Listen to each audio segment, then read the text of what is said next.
Welcome to the Emajin Golf Podcast Beyond the 19.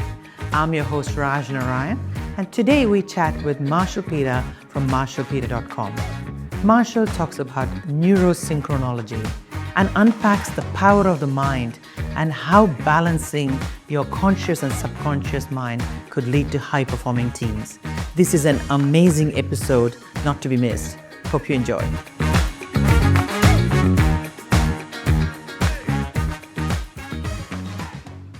Marshall, we've only known each other for about 6 months. But look, ever since I've met you, this is a topic that's always been very interesting to me, the power of the mind. So I thought, look, it'd be fabulous to have you on the podcast. I'm looking forward to learning a bit more. So welcome. Thank you. No, it's been great. It's been a great journey with Emajin so far. I love what you guys do, and being part of it, it's been fantastic for me. So, but yeah, the power of the mind is quite an interesting component, and the whole neurodiversity and neuro synchronology, which is my science, is coming up as a common thread in conversations now. Absolutely. So let's start at the very beginning then, Marshall. Fire away. Tell us what Neuro Synchronology is, firstly. It's a mouthful, but look, tell us a bit more about this. I know it's neuro, got to do with the mind, but yeah. So Neuro Synchronology, short from neurosync, basically is the synchronization of the conscious and the subconscious mind. As human beings, as we walk around, we are 90% controlled by our subconscious, 10% by our conscious mind. Our subconscious mind is basically... So 90% by subconscious, not the other way around. Not the other way. Interesting, wow. Because most people think that they are consciously aware of what they do. Yeah. Even the way you and I sit, the way we drive, when we're driving, we don't think we have to turn at 16-degree angles and put 30% pressure on the brake and 40% on the accelerator. All that is automatic. You know what? That's exactly like golf. Absolutely. Golf is the same. The more you think, the less you get. Absolutely. That's perfectly right. Yeah, that's right. Yeah. When I play, if I try and remember everything that the golf coach has taught me, that's when I stuff up. Yeah. But when you just execute and let your subconscious mind take over your body and just execute, you do a better job. You know that. So when we talk about synchronization, it's the alignment of your subconscious and your conscious mind. Yeah. Quite often, I can give you a simple example is, let's say a salesperson has a goal. They have to make 10 phone calls a day, right? So that's the goal. That's the conscious goal that they set up. The subconscious mind goes, I need to protect you. I don't want rejection. Yes. I don't want to go through all of that, the fear of failure and all that sort of stuff. So what the subconscious mind goes is, hey, let's go make that cup of coffee first. Let's go read the papers first, because I need to know what's going on in the world before I make those phone calls. Okay. So you find all these different ways, so-called procrastination, but it's actually the misalignment between your conscious and your subconscious mind. Yeah. And that's why people don't achieve what they want to achieve in life. Oh, that's so interesting, right? And obviously, people can be trained to match these two better, I'm assuming. Absolutely. Yeah, absolutely. How does that work, Marshall? First is identifying, right? You got to identify what's holding you back, or you identify what your core drivers are. And that comes from your past, where you grew up, the environment you grew up in, the family that you grew up in, what were you exposed to, all that becomes part of that journey. Once you identify that, you can then learn which is in sort of sync with my conscious level and which is out of sync with my conscious level. Wow. So what I spend my time doing is helping people synchronize their conscious and the subconscious. So how do I bring their core purpose into alignment with their conscious purpose?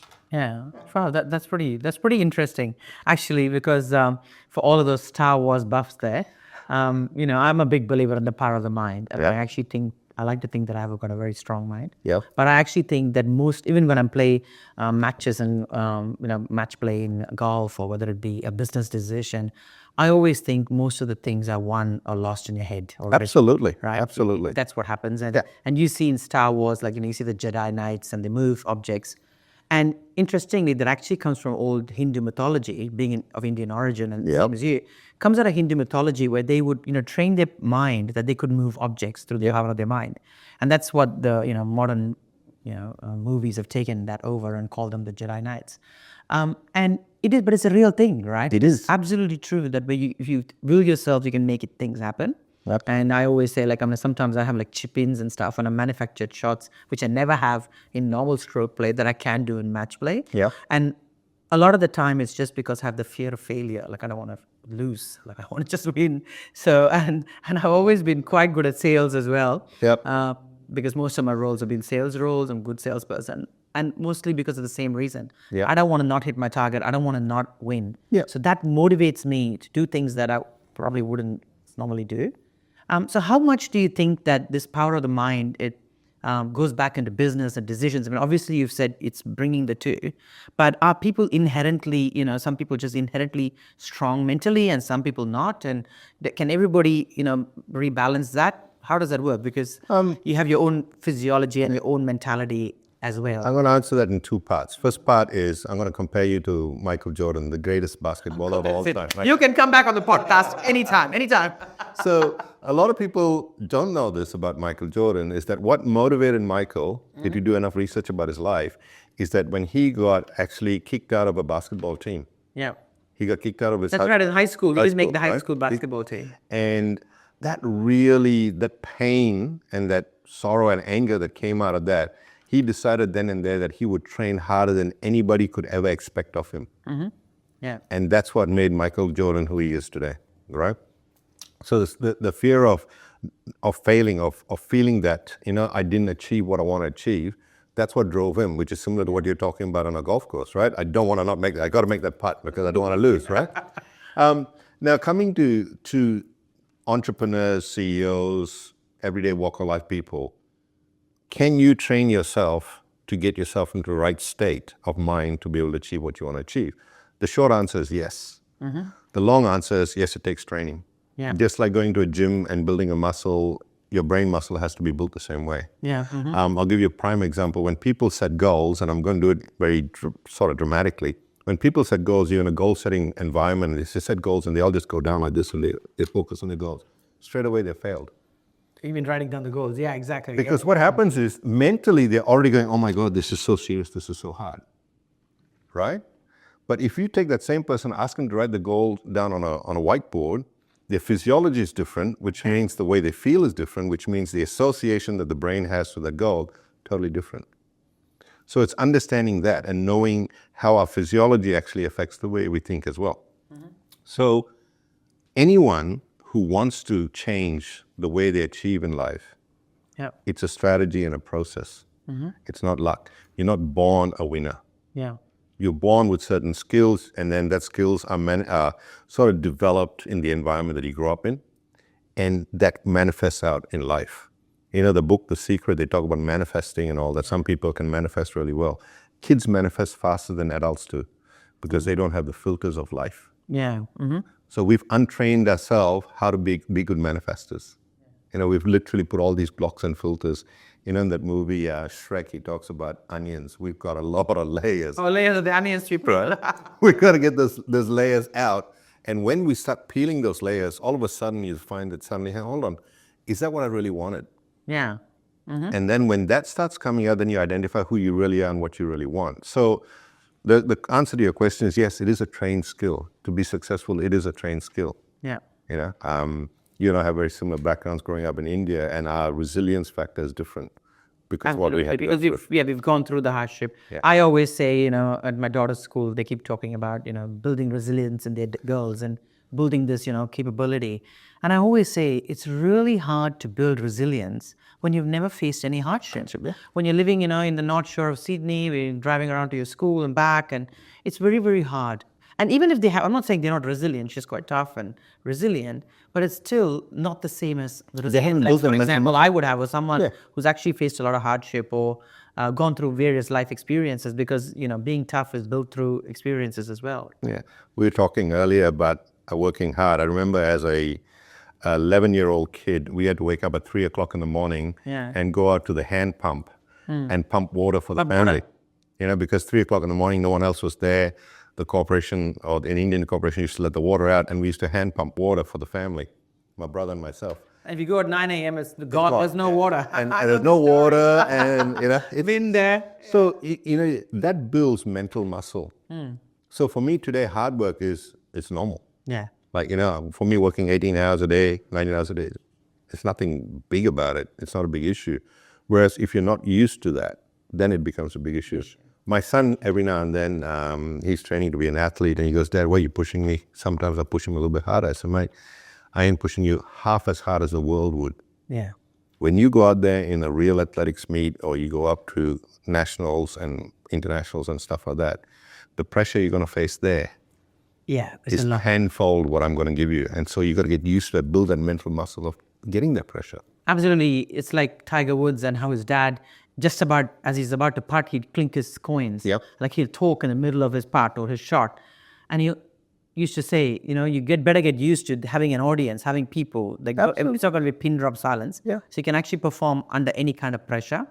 And I actually think that the younger generation these days, they're just not used to it. No. More and more, I think we're becoming softer as a nation but it's our responsibility as parents, right? Yeah. It is our responsibility as parents to give them a little bit of pressure. Absolutely. Teaching how to handle that. The core philosophy in my house is there's always a way. Yeah. You just got to ask the right question. And you got to just find it. Exactly. Because I do the same with my daughter. I do the same with my team. Because I believe in this concept of everybody has their own PB. Yep. And my job as their manager, I'm not different. My job as their manager or the leader of this team is to push them to their PB. Absolutely. And this journey of going from here to your PB, no matter who you are, it's not easy. No. That's the whole concept. That's why you need to be pushed. Otherwise, you'll be having a relaxed time over here, but you're not going to get the goals you want. And you'll find out, 20 years later or 30 years later, when you're in your life of mediocrity, you're going to look back and say, wish I'd done something different. Exactly. Wish I'd been, something better. Yeah. So I don't have this mediocre life.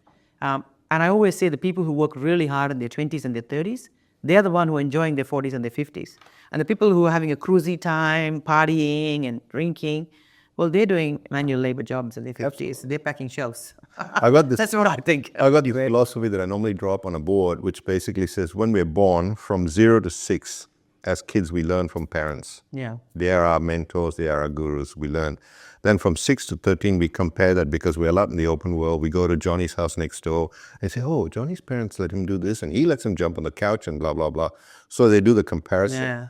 By the time they get to 15 to about 19, they are know-it-alls because they've done the internal comparison, learning from their parents, external comparison, comparing to other families. So now they're know-it-alls, and we call our teenagers know-it-alls, right? So when they get to 18, 19, they've already known everything, and then now they're starting to experience life, but they go, nah, I'll do avoidance and I'll keep going. Come to 2025, they're in their jobs and they go, I might cruise through this, or depending on the outcome, they might actually work hard. Come 35, they go, where's my pot of gold? Yeah. How come he's a millionaire, he's driving a Porsche or a Ferrari, blah, blah, blah, and I'm still driving a Honda, whatever, right? So then they start thinking, okay, I got to really work on my pot of gold. So you see most people start buying their houses between 30, 35 and onwards, looking for their pot of gold.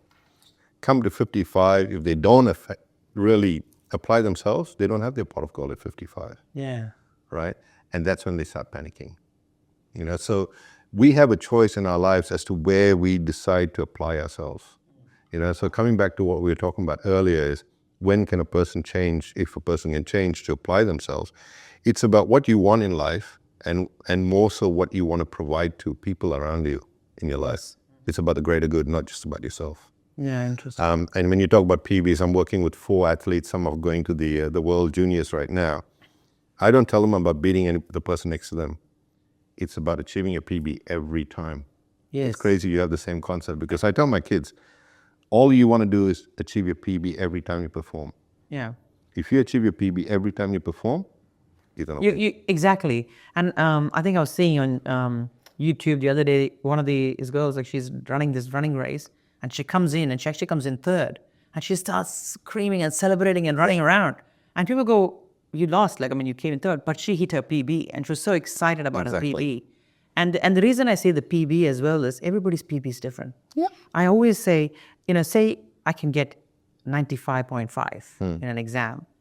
On the day that I do it, if I got 95.5 or 95.6, 95.55, anything is fabulous. That's progress. But if I got 94.5, well, I could have achieved 95 or 5.5. Already been more far less, right? Yeah. So that's not something to be feeling great about. Yeah. And I always say the challenge is to get your PB on the day that it matters, like performing under pressure. Yeah. That's the whole thing, because anybody, if I have to speak in front of a crowd, anybody can do a great speech in their bedroom or in front of the mirror. Everybody sound on track. But actually talking in front of 100 people, in front of 1,000 people, that's the thing, performing under pressure. Yeah. And that's the same. In your home, you might be great at writing this, But in the exam, under exam conditions, Yes, we can't you need to be fulfill. able to get that same score.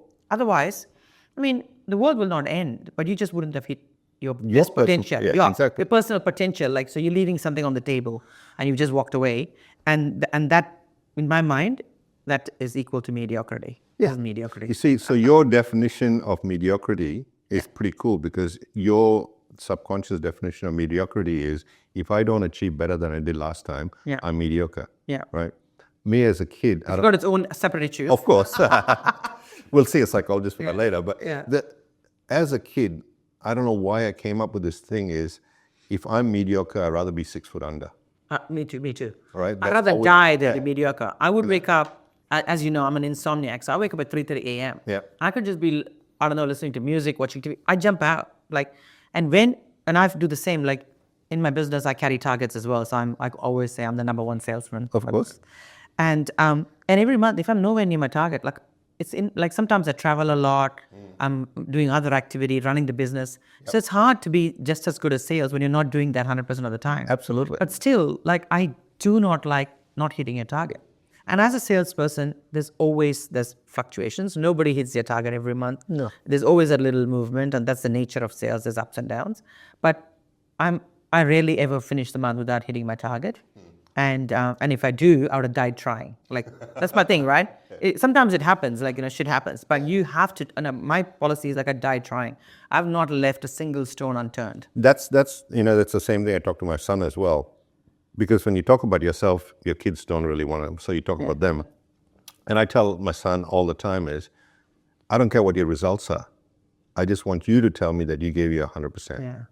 And you left nothing behind. Nothing left in the bank, nothing left in the pocket, nothing left behind. You've given it 100%. If you get a C, I don't care. As long I think that's where we are very different. as... That's I'm I don't give a shit what you've done. Show me that A+ or die. No, So for me, it's show me that you've done 100%. And it's not good enough. And he's gone from a B, C student to a B, A+ student now, which is pretty cool, but it's on his own effort. My daughter's wishing that she had you with me. Because for me, it's the same. You got to show me a full effort. Yeah. But in the end of the day, the outcomes matter. I don't care about inputs. I want to measure the outputs. I made 55 phone calls. I've not got a single sale. Well, you're just not saying the right thing. Your script is not right. Absolutely. Something is wrong. So your job is to go and correct everything, not just be effort, but effort with some intent. That is leaving something behind, right? Exactly. Because you're not learning the You're constantly improving. Yeah. Because at Emajin Golf, we have like every other business, we have core values, etc. And one of our core values is grow or die. So if you're not growing, 6 feet under, off you go, grow or die. And I need every person in my team to show me that they're growing, they're learning. When they come in, I put all of them at Toastmasters. I've sent all of them to, various, training. We've done sales training, we've done marketing training. I'm a big believer in training. I'm a big believer You have in to, improving, because if you don't, your ability. if a person's stuck at this level and you're not pushing them to keep growing, progress equals passion, right? So when a person is progressing, they're happy. Yeah. When they're stagnating or they're staying at that level, the world is progressing, whether we like it or not. AI has just magnified that immensely, right? So if we're staying at this level going, this is who I am, this is how good I am, and I'm not going to progress, I'm not going to learn, I'm not going to grow, the world is growing, which so means you're going actually behind. You're not staying in status quo anymore. Yeah. Right? I totally agree. And I always say great things come after discomfort. If you're just comfortable, Yeah. you're going to get nothing. Comfortable is the thing, in a way, I always say is the valley of death. Yep. That's where dreams go to die, in the state of comfortableness. You're just sitting there. Absolutely. Nothing to push yourself.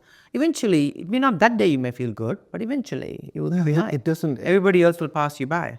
It's like the old frog theory, right? You throw a frog into boiling water, it'll jump out straight away. Yeah. But you put a frog in water and you boil the water slowly, it stays there and dies. Because that comfort, that environment of, oh, I'm okay, this too shall pass. It's like people watch a movie and they go, it's going to get better, going to get better, going to get better. I just turn it off and move on. Yeah. Right? So life is not about just following a path. Life is about checking your strategy, evaluation, resolve, and reapply. Yeah. Because if we don't evaluate what we're doing, we never actually take a true position of who we are, what we're capable of. Yeah. Because what you and I were capable of 5 years ago, 10 years ago, is different to what It's we changing as well. Absolutely. That's We right. evolve on a daily basis. You do a lot of personal growth. You read a lot of books and audiobooks and all that. I do the same thing. Yeah. So I'm constantly improving. My biggest mentor, Tony Robbins, he says constant, never-ending improvement. You have to do that. And the other thing about practice, when you talk about personal best, perfect practice makes perfect. Yeah. Practice does not make perfect. So personal, Perfect practice. I like that. right? Have So a strategy behind what you yeah. So if I go to a golf driving range, I just sit there and just hit the ball and have a good time. I could get to a golf course. I'm not going to hit the ball well. Absolutely. And, Tiger says this, where, you need to have 1,000 reps and that becomes your new swing. But if you have 1,000 reps of a terrible swing, well, now it's your new Swing as well. Absolutely. That's what I mean. Perfect stuck practice. with that, stuck with the shank for 1,000. And I do this sometimes when I'm like, I used to do a lot of practice back in the day. Yep. Now I don't have as much time. But when I used to practice, say there's a day, some days you have those days where you can't hit a shot. Yeah. It looks like you've never ever held a club before. And when I start doing it, sometimes I just cut short in 15 minutes. I just go away. Yeah. I say, I'm not going to stand here and keep hitting more balls because it's not working today. Yeah. And I put that club away and get a different club, or I go do some putting. Yeah, Because because don't hit shots, and then I go have a lesson, and I have lessons with Ben Dhoni, so I go have a lesson with Ben or do something. So I'm not practicing that terrible swing. Yeah, because you don't want that to become your And it norm. could be something. You got a guard out on the wrong side of the bed, or you got a bit of a back in your pain back or or something. something, yeah. So sometimes it just doesn't work. The rhythm is not there, and you just have to come back another day. See, I played professional tennis, right? Yeah. And the same thing. In professional tennis, I mean, we have a lot more bigger sweet spot on our racket and there's a lot more room for error. Right, sir. However, same thing. If you're not practicing perfect, come tournament time, Exactly. you're not going to do well. I mean, we used to have cones on the court and we used to serve to cones. I remember in the late 80s, early 90s, would have been 89, 90, I played against a guy called Ivan Lendl. Most youngsters won't know who he is, but I know who that is. okay. So we were called, I was training at Coops and we were called to Milton. Milton used to be the courts then for the Brisbane International. Yeah. And Ivan Lendl wanted players to train with. So there's 6 of us that went there and he went through us like we were just standing still, His stamina is ridiculous. But he doesn't practice with cones. He practices with coins. A coin. A coin. Wow. So you think about this guy who's hitting Stick with the precision, right? I know. Yeah. And he'd keep hitting the coin and the coach would replace the coin. He'll hit the coin, the coach would replace the coin. Literally, the coach used to stand there with a bag of coins. And because the coin just fly up. Right. And we were like, we're practicing with cones. And this guy's practicing with coins. So that is perfect practice. That's why he was number 1 in the world. Yeah. That's why he was as good as he was, right? So it's interesting. Now you bring that to a business perspective. How do we practice on a daily basis? How do we turn up to work on a daily basis? Because when we're doing our work every day, it's practice, right? Do we turn up going, oh, I'm just tired, I couldn't be bothered being here today? Or do we show up? Yeah. And our quality of work, our quality of leadership in your case, is dependent on how you show up, right? And what we can do as people is we can change the way we show up by working on our subconscious mind. Yeah. Right? So I'm going to ask you a question, and I don't want you to answer it, but I just want you to think about it. So don't answer the question. Phew, I don't know how to answer it. I'm happy about that. So if I were to ask you the question, and I want your subconscious mind to answer it, but not you, okay? It's a pretty simple exercise. Why and how are you such a great leader? So I'm just thinking about this. Yeah? Just let your subconscious mind work on it, right? Now, the difference between asking you on a conscious level is conscious you say, oh, because I've studied this, I've worked here, I've done that, done this. That's 10% of who you are. Now, when you ask yourself the question, why am I such a great leader? To your subconscious mind, that's 90% of who you are. Yeah. And when that comes to the forefront on a regular basis, you show up differently, Yeah. right? Your voice, I don't know whether you picked this up or not, your voice has actually changed right now. Yeah, that's right. You've gone more centered. Yeah. Isn't that cool? Yeah, that's right. It's pretty cool. Yeah. So that's part of synchronology, Yeah. right? So when you can get to that point and you show up to work, all of a sudden you're a different person. Now, I deal with a couple of investment bankers in America, or investment fund managers in America, and before something major comes up, I get the call. And so I get on Zoom with them. And what I have to do is I have to get them into the right frame of mind before they start making their investment calls. Yeah. Okay, great. That's Right? very cool. Yeah. Yeah. So these guys already have identified that if they make the investment calls, and it's not always just about stats and numbers. It's also a certain amount of gut instinct as to what's going to happen. So these guys call me and I put them in the right frame of mind. And when they're in the right frame of mind, they make their investment calls.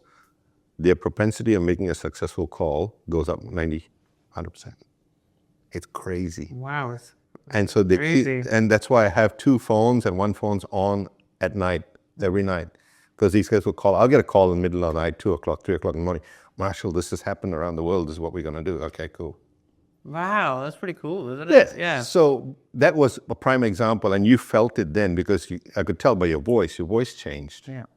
Right? So that's what Neuro Synchronology is about. And that's just the tip of the iceberg of what we're talking about. Yeah, it's pretty cool. So, yes, it's great for talking about all of this. And let's talk about the work context. Yeah. So, obviously, it's great for leadership. Yep. It's great for performance for the team. How does it actually work? So, I'm a big believer of high performance teams and creating high performance teams. I'm also a bit of a perfectionist. So, I'm about delivering great experiences. One of the things we talk about at Emajin, because we are an events-based business, we are a membership-based business. So we want to always delight our members. We want to always provide great service. And when you come to an event, it's always like quite well run. My team, you'll see, I don't even have to be there. My team all run around trying to do the thing. It runs smooth. It's culture, right? It's culture. We need to build the culture. So every single member of the team is no one is just relaxing, doing nothing, but they're all running, doing some work. And they're also quite tight-knit. So like Harry, obviously, is our events manager, but if he needs something, like any member of the team would just run. If he says, like, can he go put this banner up or do this? I don't have any, lip Push or back, attitude. yeah. No, they just run and get it done. And if there is a lip or any attitude, somehow miraculously you don't see them at the next dinner. No, Just like that. Just like that, they vanish from my vision. Yeah. But the reality is, right? No, and jokes aside, we don't just vanish them, but we actually train them to, because that's a culture. You end up being part of the team. You got to support the team, and no man left behind. Everybody's got to go around this path of supporting one another. Now, when you take this to your teams, how does it actually work? I mean, obviously it's great, you can have a session, but how do you align all these subconscious and conscious minds and get them all aligned and performing, in sync, if you put it that way? Because in the end of the day, business is like that synchronized swimming. Yeah. Neuro synchronology. Like, see, I brought the word back. But but it's like, how do you synchronize all the people? And also the other question I have is, obviously people come from different levels. Right? Backgrounds. So my mindset might be quite different to, say, Alan or Jamie or someone in my business. So how do you align all of that, like, to make sure we're all on the same kind of page? Okay. Or singing of the same hymn book? It's a process. Rule number 1 is fish rots from the head. Yes. So business rots from the head too, right? Yes. So when you have a great leader, a self-aware leader who knows what they want for the business, where they want to take it, that's step 1. Then it's the transition of that knowledge down towards the team. And the team have to be aligned with that same thing. Now, it doesn't matter what the background of the team is, but when it comes to work, they come here to work. Yeah. They can have religious beliefs, they can have personal beliefs, they can have, you might go to the steakhouse for lunch, but they'll be vegetarian. It's irrelevant. What's relevant is when they are here, their intent at work is to follow the precision of the leader. Yeah. Okay. So I talk about basketball teams, right? Basketball teams inevitably have 1 or 2 key players, and the rest of the guys all support. So how do you synchronize? You're talking about the best of the best in that state, and they're supporting 3 players or 2 players. Yeah. Their ego has to come down to support the 2 players, right? Yeah. So it becomes a greater good philosophy. And that comes from communication of a strategy, that comes from actual activities that you do within the organization that, I don't know, for want of a better word, synchronizes the organization into one goal. Yeah. Right? Because what happens is, if a person within the organization wants to achieve their own personal goals, and it's not aligned to the company goals, so their goals are going that way, company goals are going this way, then you have the misalignment. Yeah. Right? Quite often in events management businesses, similar to yours, you'll find ego takes over. Some person wants their ego to be recognized at events rather than the success of the event itself. In sales organization, it's not about the greater good of the company. It's about your own commissions. It's own very commission, common, right? right? My own commission, my own leads, and yeah. So it's identifying, and I put companies through a process. And once we get them through a process, I also do a visualization, relaxation program for each company. And when they go through that, you find that their minds align. Now, when you're working very closely, and I've seen you work with your guys, sometimes you just got to look a certain way, think a certain way, and they're already going and doing it, right? That is synchronization. Yeah.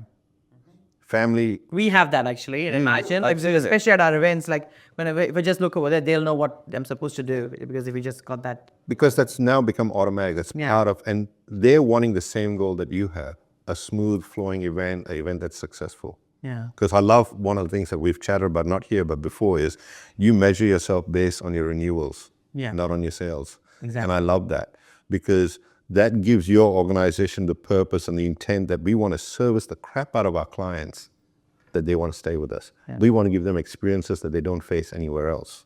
Because I had a message from the other day via email, and Ryan Sharpley, one of our members in Queensland, he sent this email saying, look, I've been traveling, I've been a bit unwell, I've had some other family pressures and everything. I know you guys have chased me so many times. I wanted to tell you that, this is what's happening in my life, I'll be back, but I really appreciate it. And he said, thank you for doing this and for keeping... And caring. Exactly, caring, but we also just, we don't want to, let any person go, keep them. Because I always say there's no point in filling a leaky bucket.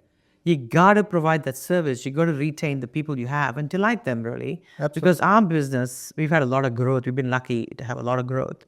And luck is one part of it, but there's a bit of hard effort and everything in there. But majority of our members come from other members. Our members refer us their connections.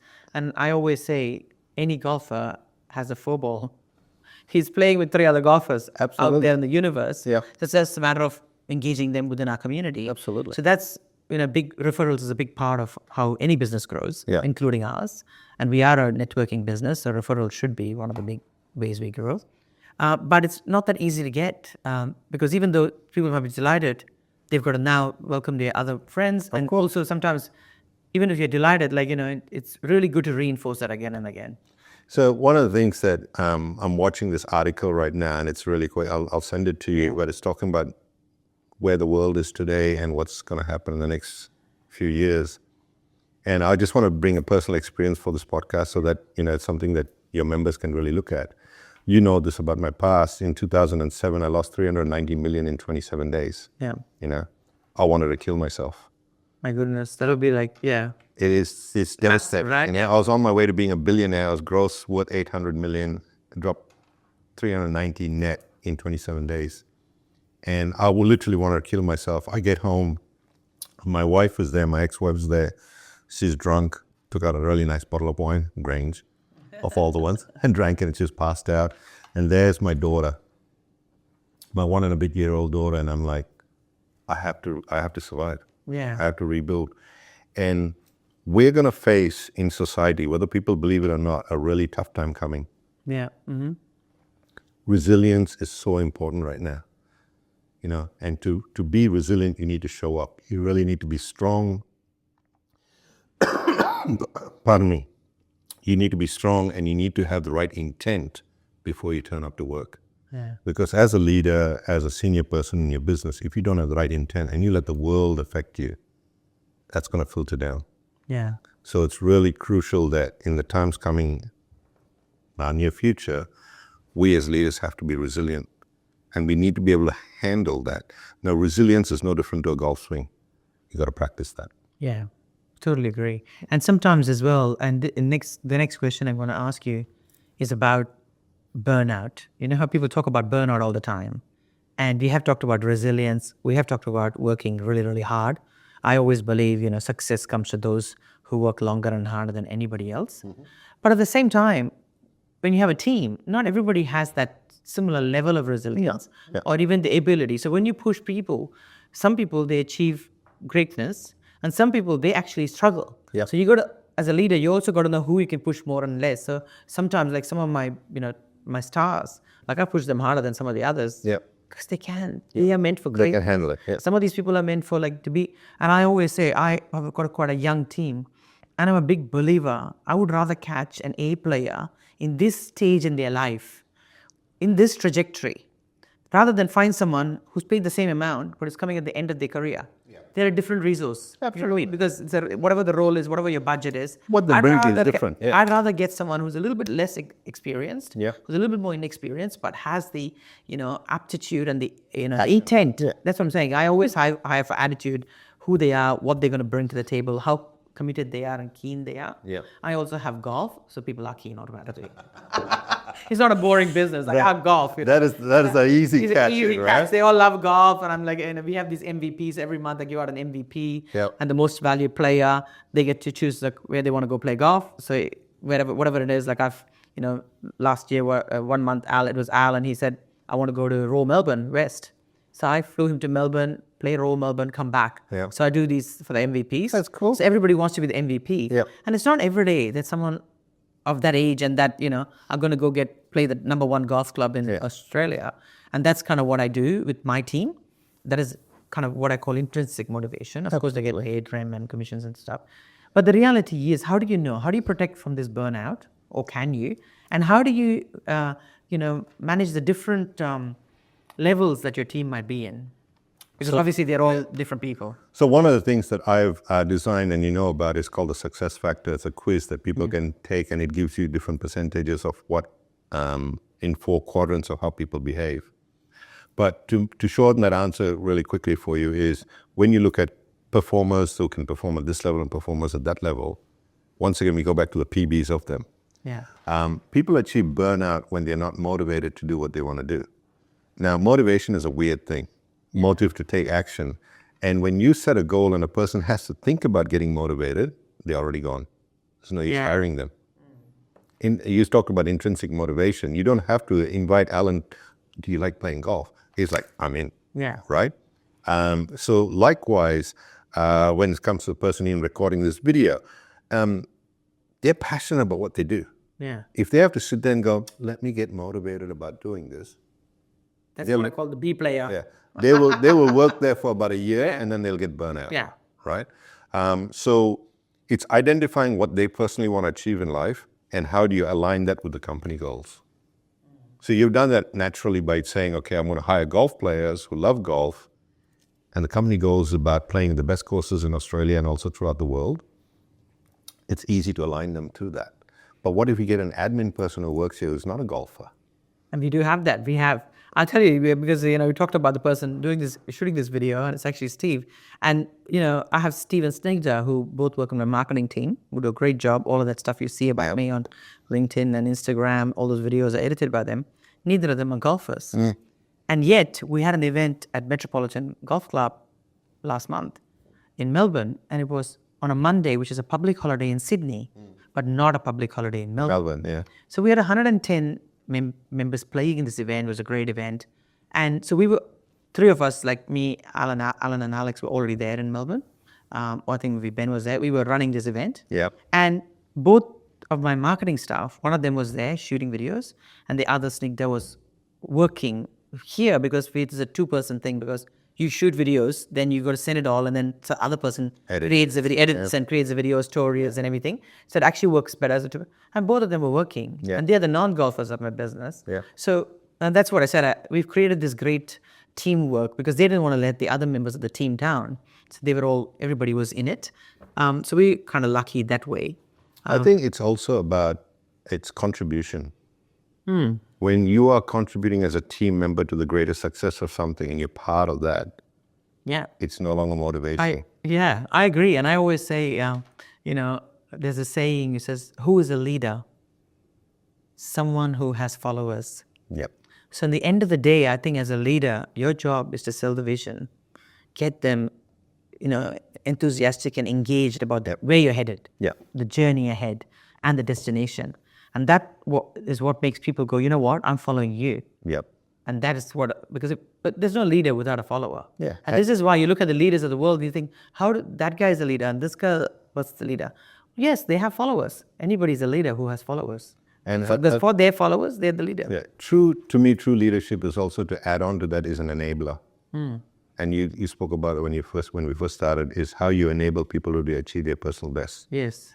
That's a true leader. When you enable, you provide an environment, in this case, your work environment, for your staff to achieve their personal best every time. Yeah. It's not just about creating a video. It's about creating the best video they have ever created, Yeah. right? So that's the PB for them. It's about creating the best event they've ever created. Yes. So when we enable people as leaders, we enable them to achieve their best.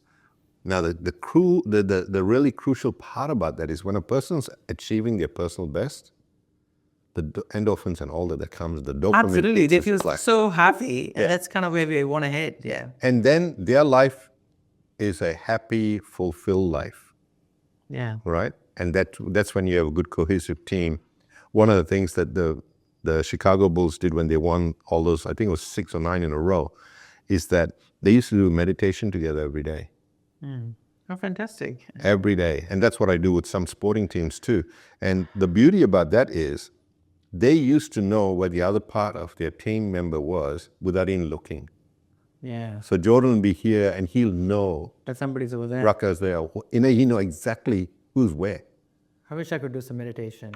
Absolutely. I'll record something Because for my you. mind is always working. I try to keep quiet and all my thoughts are going in there. I'm making checklists for myself, action items. I'll record something for I you. cannot get that state where that I'm just meditating. The part about Neuro Synchronology, I record this for athletes and top-level CEOs, is I record a 10-minute relaxation. Mm-hmm. But by the time you finish the 10 minutes, you feel like you've slept for an hour and a half to 2 hours. Okay, wow. Okay. I'll do that for you. Okay, done. I'll take you up on that offer because I'm an insomniac.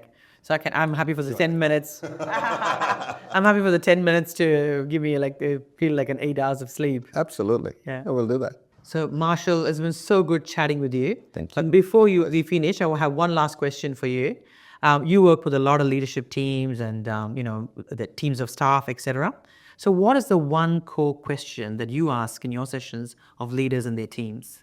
So to me, we talk about intent, but one of the main questions, and I think this is the core philosophy that any business should run out of, is what does success mean to you as a business owner and then as all the staff within the business? I asked the question, what does success mean to you? And they go, what do you mean by that? Yeah. I said, well, we've got the goals of the company, but if you achieve the goals, does that mean you're successful? Mm-hmm. Or what does it really mean to you? And I have to ask the question about 4 or 5 times in a few different ways. And then finally that they come up with a true definition of what does success really mean to them. Now that is the philosophy that the company should run from. Yeah. Because when you set goals, we have this group meetings and we go have time away and everybody set the goals. I want to turn over $10 million. I want to turn over $50 million. But what does it really mean? Yeah. Is that an ego thing that you want to turn $50 million, or what are you going to do with the $50 million that you turn over? My core philosophy is I wanted to develop 12 millionaires. That's all I wanted to do in my life. Yeah. As a business owner, I want to develop 12. I've owned a lot of businesses, and I still do. And every business that I own, I want to develop a millionaire out of it. Okay. And it's a stolen philosophy. It's from Andrew Carnegie, right? But so when you ask that question of a business, what is the core? What does success really mean to you? And they say it means this. And I said, no. What does it really mean? And then I give you another answer. No. What does that really, really mean? And then all of a sudden you see like pin drop, like you did before, your voice change, and they will change, and they actually, Marshall, this is what I want to achieve. And when that philosophy filters down to the rest of the staff, you have an unbelievable organization. Fantastic. Make 12 millionaires. I think I'm going to take that. I want to steal that off you and Andrew Carnegie. Absolutely. But yeah, look, it's been fantastic chatting with you. Thank you. I know the next thing is a session with the team. Yep. So I can't wait for that. We're going to have fun. Absolutely, for the team to hear more from you and unpack this a bit more. But fantastic having you on the podcast. And the next time I'm on the golf course. Absolutely. On the golf course, we shall have fun. And then I'll invite you to my podcast as well. Absolutely. We'll have fun. Thank you. Thank you, Raj. Appreciate it.